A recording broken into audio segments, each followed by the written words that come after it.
GIT की smart class में आप सबका स्वागत है। और एडवांस अकाउंटिंग की इस क्लास में हम देख रहे हैं चैप्टर 5, जिसका नाम है cost profit centre management. Cost का मतलब लागत, प्रॉफिट का मतलब लाभ कमाना, और इन दोनों को सेंट्रलाइज करना, इसके बारे में पढ़ना है। जैसे कि किसने कितना कितनी लागत लगाई, कितने खर्चे किए और किसने कितना कमाया, इसका मैनेजमेंट करना हमारे किसी भी ऑर्गेनाइजेशन में बहुत ही आवश्यक काम है। कहा है एक line, in any organisation it is crucial to keep track expenses include and profit earn. यानी कि आजकल की संस्था में ये काफी क्रूशियल, मतलब काफी कॉम्प्लिकेटेड हो गया है ये ट्रैक करना कि कितना एक्सपेंस किया गया है या कितना लाभ कमाया गया है किसी भी डिपार्टमेंट के द्वारा। डिपार्टमेंट वाली बात हर जगह होती है।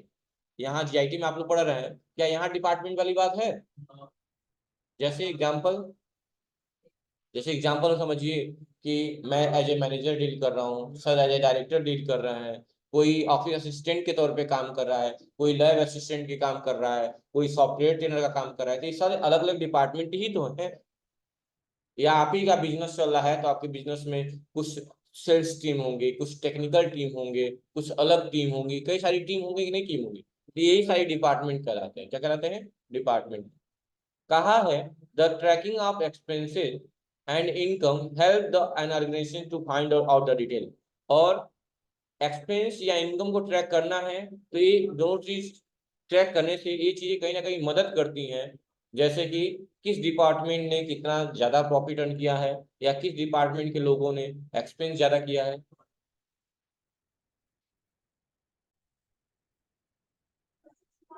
चलिए, तो किस डिपार्टमेंट ने ज्यादा एक्सपेंस किया, क्योंकि जानना बहुत जरूरी होता है। आप बताओ, मेरे अगर मेरे अंडर में बहुत सारे डिपार्टमेंट के लोग काम कर रहे हैं, कोई डिपार्टमेंट ज्यादा खर्ची कर रहा है, कुछ ज्यादा मेहनत करके कमा रहे हैं, तो ये कहीं ना कहीं गलत है।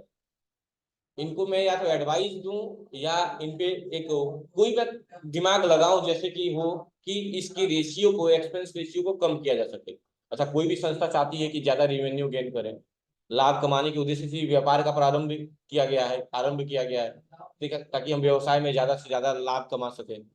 तो कहीं ना कहीं ये चिंता का विषय हो जाता है कि अगर आप देख रहे हैं कि आमदनी अठनी और खर्चा रुपया हो जा रहा है, तो फिर ऐसी सिचुएशन में कैसे से सॉर्ट आउट करेंगे, ठीक है।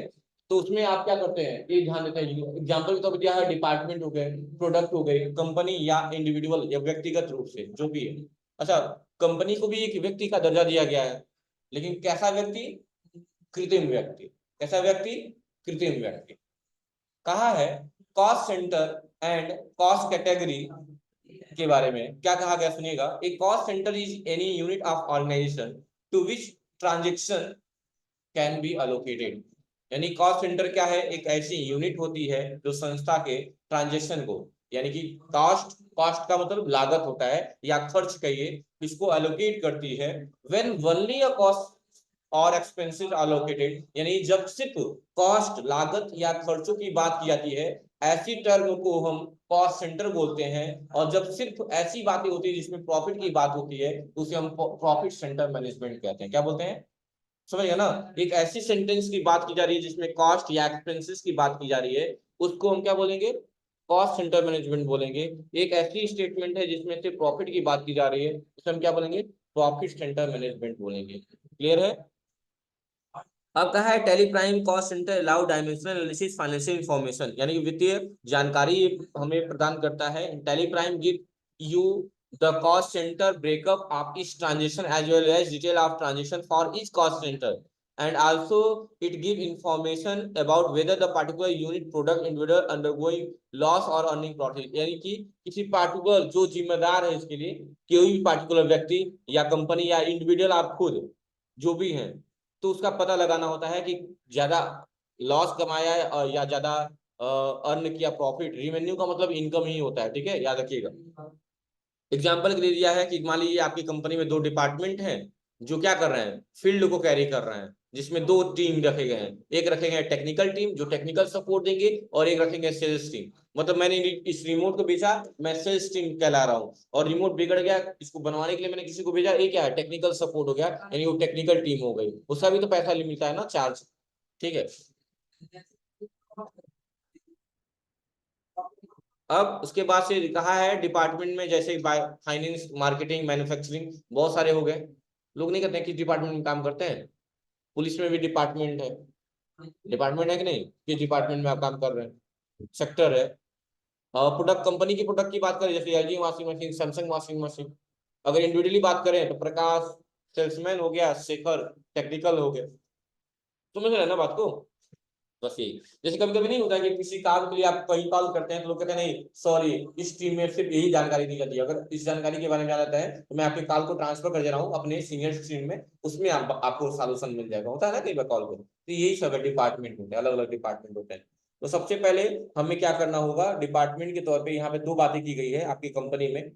दो टीम की बात की गई है, सेल्स टीम और टेक्निकल टीम, और उसमें भी कुछ सब कॉस्ट सेंटर भी रखे गए हैं व्यक्ति के रूप में, जो महेंद्र और जितेंद्र जो सेल्स टीम को लीड करेंगे, और प्रकाश और शेखर टेक्निकल टीम को लीड करेंगे। अब बिजनेस सिनारियो के मुताबिक ये बात कही गई है कि आपकी कंपनी में दो टीम है, सेल्स टीम या टेक्निकल टीम। जो सेल्स एग्जीक्यूटिव का काम कर रहे हैं वो महेंद्र जितेंद्र हैं, जो टेक्निकल टीम को सपोर्ट कर रहे हैं वो प्रकाश और शेखर हैं। चलिए इनको बनाते हैं। तो सबसे पहले हम करेंगे एक्टिवेशन ऑफ कॉस्ट सेंटर, यानी कि इस कॉस्ट सेंटर को क्या करेंगे, एक्टिवेट करेंगे। एक्टिवेट करने के लिए करना क्या होगा, पहले मैं आपको उससे पहले इंटरफेस दिखाना चाहूंगा। क्रिएट में आइए, कहीं भी कॉस्ट सेंटर वाला ऑप्शन आ रहा है, नहीं तो मोर पे क्लिक करिए। अभी भी आ रहा है क्या कॉस्ट सेंटर, इसमें कहीं भी कॉस्ट सेंटर, कॉस्ट कैटेगरी कुछ नहीं आ रहा है। इसके आपसे बाहर आएंगे, F11 प्रेस करेंगे, क्या प्रेस करेंगे, F11। और यहाँ एक ऑप्शन मिलेगा आपको, इनेबल कॉस्ट सेंटर मैनेजमेंट, इसको आप इनेबल करेंगे और कंट्रोल ए से कर लेंगे यस, कंट्रोल ए से कर लेंगे एक्सेप्ट, और एक्सेप्ट करने के बाद अब फिर से क्रिएट में आएंगे और आप देख सकते हैं कॉस्ट सेंटर का ऑप्शन आ गया।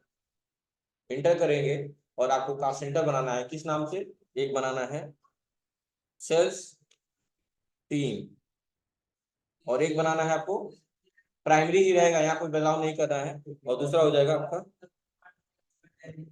Technical team. और इंटर करके क्या कर लेंगे इसको, बदलाव कोई नहीं करना है, ठीक है।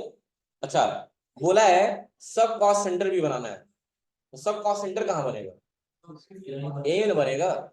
लेकिन कहा है कि सब कॉस्ट सेंटर को सिंगल वे में मत बनाएगा, मल्टी में बनाएगा। तो मल्टी में बनाने के लिए कहाँ जाना पड़ता है, चार्ट ऑफ अकाउंट में जाना होता है, कॉस्ट सेंटर में जाना होगा, और यहाँ क्या दबाएंगे, अल्ट एच, मल्टी क्रिएट करेंगे। ऑल आइटम के लिए नाम लिख देंगे, नाम देखो क्या क्या लिखा हुआ है,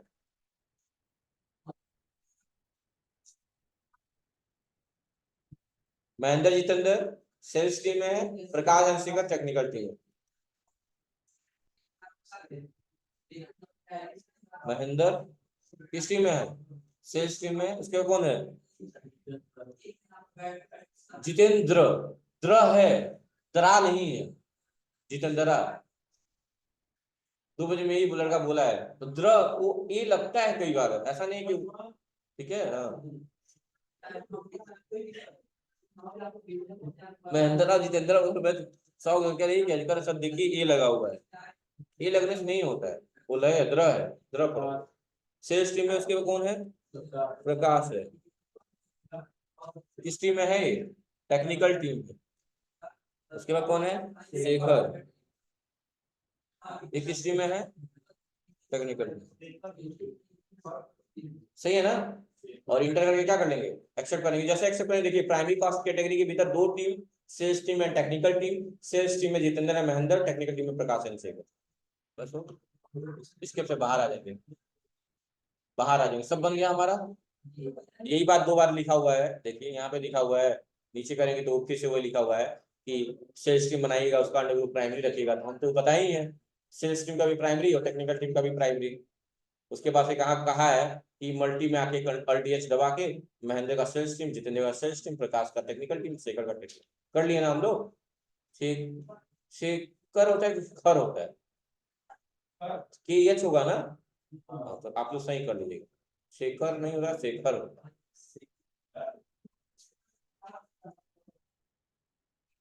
अब देखो नीचे वही इंड दिया हुआ है ना, देखो फिर से वही चीज, एक क्वेश्चन दिया हुआ है, allocation of expenses and income cost centre, यानी कि अब हम इनकम करें या एक्सपेंस करें, अब सबका कंट्रीब्यूट होगा, सबको कंट्रीब्यूट होगा। जैसे क्वेश्चन के मुताबिक दिया हुआ है कि 2 लाख का पेमेंट किया गया है, कितने लाख का, 2 लाख का पेमेंट किया गया है, किस रूप में, ट्रैवलिंग एंड फूड एक्सपेंस के रूप में 2 लाख रुपए का पेमेंट किया गया है। और 2 लाख के लिए लाइबल कौन कौन है? दोनों टीम लाइबल है। कौन कौन सी team? Technical team and sales team, दोनों लाइबल है, मतलब उत्तरदायी तो बनता है दोनों का। लेकिन उसमें अगर हम बात करें 2 लाख के अमाउंट की हिस्से की बात करें तो ज्यादा कंट्रीब्यूशन किसका किसका रहा है? आप देख सकते हैं सेल्स टीम वालों का ज्यादा रहा है टेक्निकल टीम की अपेक्षा। सेल्स टीम के दोनों व्यक्तियों ने 60,000 एक्सपेंस किए हैं फूड एंड ट्रैवलिंग के तौर पे। और वही बात करें अगर टेक्निकल टीम को तो उन्होंने सिर्फ 40,000 का एक्सपेंस किया है। तो ये लिस्ट हम मेंटेन करेंगे, कैसे करेंगे चलिए देखते हैं। तो पेमेंट कर रहे हैं किसका? Travelling expense and food expense. तो सबसे पहले एक लेजर बनाना होगा ट्रैवलिंग एंड फूड एक्सपेंस के नाम से, क्योंकि ये एक्सपेंस हो रहा है। एक्सपेंस हो गए तो क्या होगा? प्लस की माइनस? माइनस अंडर ग्रुप क्या होगा? इनडायरेक्ट एक्सपेंस हो जाएगा। ठीक है, याद रखिएगा। अच्छा, डायरेक्ट भी हो सकते हैं, कंपनी के भीतर जो काम होते हैं वो डायरेक्ट होते हैं, उसके बाहर जो होंगे वो इनडायरेक्ट होंगे, याद रखिएगा। और एक लेजर और बनाना होगा कि ये पेमेंट कैश नहीं किया जा रहा है, चेक के द्वारा यानी बैंक के द्वारा किया जा रहा है। और आपका बैंक कौन सा है? हाँ, ये कि स्टेट बैंक बोल दे। आपका खाता नहीं पूछ रहा हूँ, आपकी कंपनी का खाता पूछ रहा हूँ। तो क्या है? कोटक बैंक। चूंकि नई कंपनी है इसमें तो मनी नहीं है, तो कोटक का भी खाता बनाना पड़ेगा और ट्रैवलिंग एंड फूड एक्सपेंस का भी लेजर बनाना पड़ेगा, दोनों अकाउंट बनाएंगे। अच्छा, आप चाहें तो बैंक अकाउंट जब बनाएंगे कोटक का तो ओपनिंग बैलेंस को डाल लीजिए, क्योंकि बैंक बैलेंस अगर ओपन करेंगे, लेट एज्यूम करिए कि अगर मान ली लेजर बनाते हैं बैंक का, तो कोई अमाउंट तो नहीं डालेंगे ना। सोचिए अगर अमाउंट ही नहीं होगा बैंक में तो पेमेंट कैसे करेंगे? तो अगर पेमेंट करेंगे भी तो माइनस में जाएगा, वो बैलेंस ऑटोमेटिक रेड में दिखाएगा। तो आपके ऊपर डिपेंड करता है। वैसे ही अगर लॉजिकली काम करेंगे तो वहां बैंक बैलेंस आपका रहेगा। ठीक है, या फिर वही एज ए कैपिटल के रूप में इन्वेस्ट करेंगे, यही करेंगे और क्या कर सकते हैं। तो चलो, 2 लेजर हमें बनाना है। सबसे पहले कहाँ आ जाएंगे आप? क्रिएट में, और 2 लेजर बना दीजिए। क्या लेजर में? Food and travelling expense. Travelling है, फूड है, फूड एंड ट्रैवलिंग है। फूड,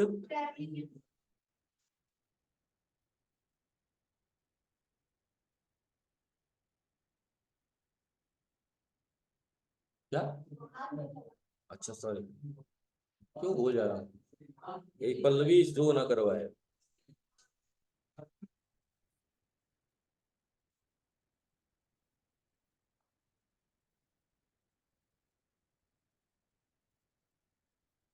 हाँ, इनडायरेक्ट एक्सपेंस। और यहाँ कुछ करना नहीं है।